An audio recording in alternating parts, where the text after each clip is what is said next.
Headlines announce a new front in the trade war. President Trump unleashes a sweeping new tariff, a bluff designed to bring his allies to heel. But the bluff is backfiring. Prices across America are starting to soar. Then, in a move that stuns Washington, Canada's Prime Minister Mark Carney appears to surrender, dropping most of his country's retaliatory tariffs. But this is no retreat. It's a sophisticated countermove designed to turn Trump's own trade deal into a powerful weapon. How is Canada turning overwhelming pressure into its greatest leverage? For a generation, the North American economy operated as a single continental powerhouse. The USMCA and its predecessor, NAFTA, weren't just trade deals. They were the architectural blueprints for the world's most integrated economic partnership. With Canada sending nearly 76% of its exports south of the border, the two economies were inextricably linked. This deep integration was built on a foundation of predictability, stability, and mutual trust, creating a fortress of shared prosperity in a volatile world. But this foundation was systematically targeted by the America First doctrine. The Trump administration viewed this deep integration not as a shared strength, but as an American vulnerability. The very trade agreement his own administration had negotiated, the USMCA, was reframed as a tool to be wielded, not a pact to be honored. The language of partnership was replaced by the language of leverage. The threat of tariffs became a constant feature of the relationship, culminating in the spring of 2025 with Executive Order 14257, a sweeping reciprocal tariff designed to create a new, chaotic reality where the rules of the game could change at a moment's notice, setting the stage for a high-stakes confrontation. In the spring of 2025, President Trump unleashed his most audacious trade weapon yet. Executive Order 14257 established a new 10% base tariff on almost all goods entering the United States. But this was just the floor. The order gave the White House the power to ratchet up those duties on a country-by-country basis to reciprocate for any perceived trade imbalance. It was a bluff of epic proportions, a declaration that America would no longer be bound by decades of trade agreements. The strategy was to create a crisis, to generate so much economic uncertainty that allies and competitors alike would be forced to offer concessions. The administration rolled out new targeted tariff packages on critical sectors like European and Canadian autos, and most alarmingly, floated the idea of duties on pharmaceuticals that could reach as high as 250%. This threat was so potent that it sent shockwaves through the corporate world, with giants like Johnson & Johnson preemptively announcing a massive $2 billion investment to onshore production, a clear sign that industry was taking the threat deadly seriously. This was a strategy of managed chaos. The tariffs were designed to be a sledgehammer, but a sledgehammer with carefully designed exceptions. Goods from the EU covered under existing agreements were given a different track. And crucially for North America, products that met the strict rules of origin under the USMCA were largely shielded. Trump was creating a high-stakes dilemma for businesses. Either pay the price of the tariffs or pay the price of completely re-engineering your supply chains to navigate the complex web of exceptions. He was betting that the sheer pressure would force countries like Canada to the negotiating table, ready to surrender on key issues. He was confident that the threat of rising prices inside the US was a bluff that his political opponents would fear more than he did. It was a gamble that was about to spectacularly backfire. As prices in the US began to creep upward, Canada made its move.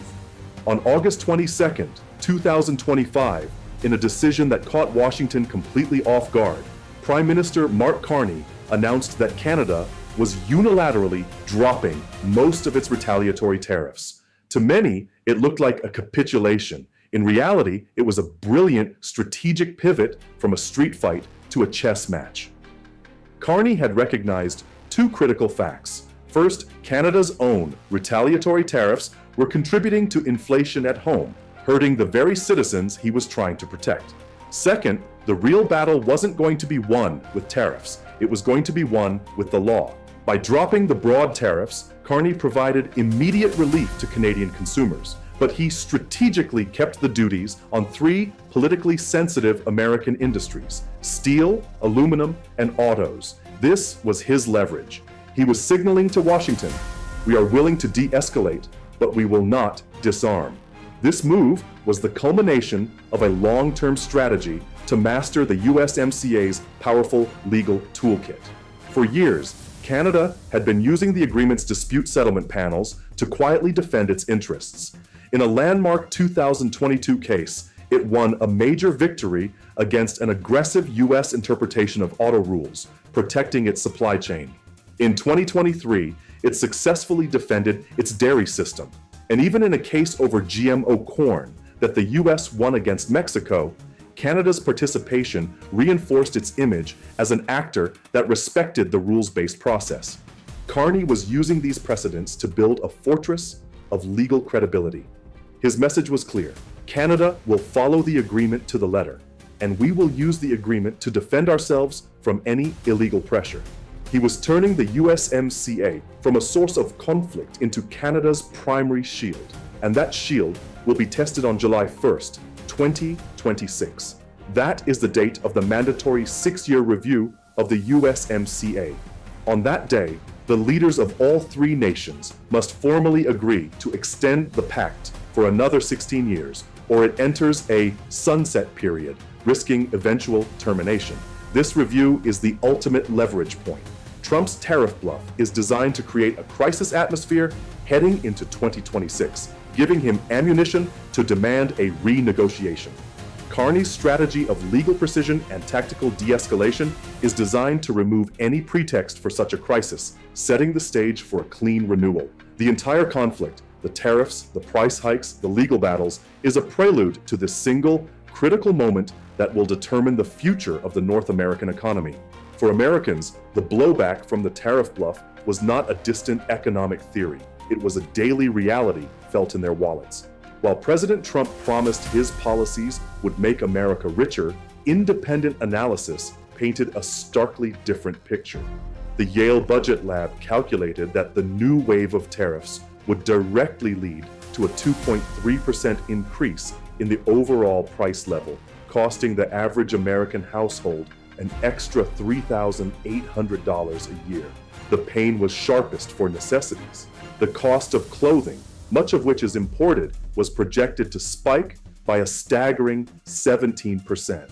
The Federal Reserve's own data began to confirm the trend, noting that the tariffs had already contributed a measurable uptick to core inflation. This wasn't a foreign country paying the price. It was a direct tax on American families, making the dream of a stable, middle-class life that much harder to achieve.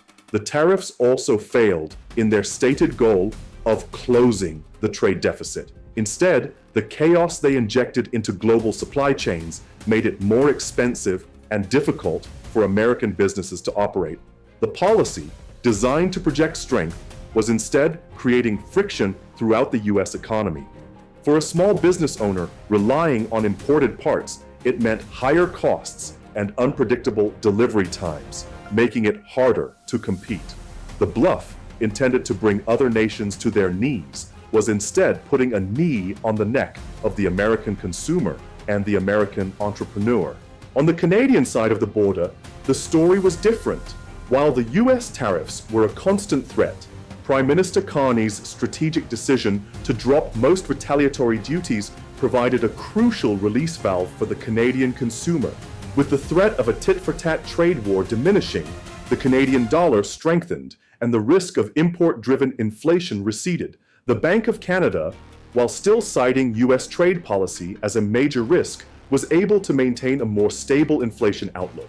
For an average Canadian family, this meant that while they watched the drama unfold, the price of their groceries and everyday goods was not spiraling out of control in the same way it was for their American neighbors. Carney's move had successfully insulated them from the worst of the inflationary blowback. This stability allowed Canada to focus on the long game. The trade war served as a brutal but effective wake-up call, forcing an accelerated diversification of Canada's trade. In a remarkably short period, the share of Canadian exports destined for the United States fell significantly as businesses forged new paths to markets in the UK, the EU, and Japan. This was a difficult and expensive pivot, but it was a necessary one. The chaos of the Trump years had taught Canada a painful lesson. Over-reliance on a single, unpredictable partner was a strategic liability. Carney's strategy was not just about surviving the current crisis, it was about building a more resilient and independent Canadian economy for the future, one that would never again be held hostage. A president's tariff bluff backfires, hitting American consumers with soaring prices. A prime minister's calculated de-escalation turns that pressure into leverage, reinforcing a trade deal as the only safe harbor in the storm. The old foundation of trust has been replaced by a tense, legalistic standoff, with both nations maneuvering for a high-stakes review in 2026 that will determine the future of the entire continent. In the race to define the future, will North America win together, or will both nations lose by trying to go it alone? Are you American or Canadian? Share your story and your perspective in the comments below.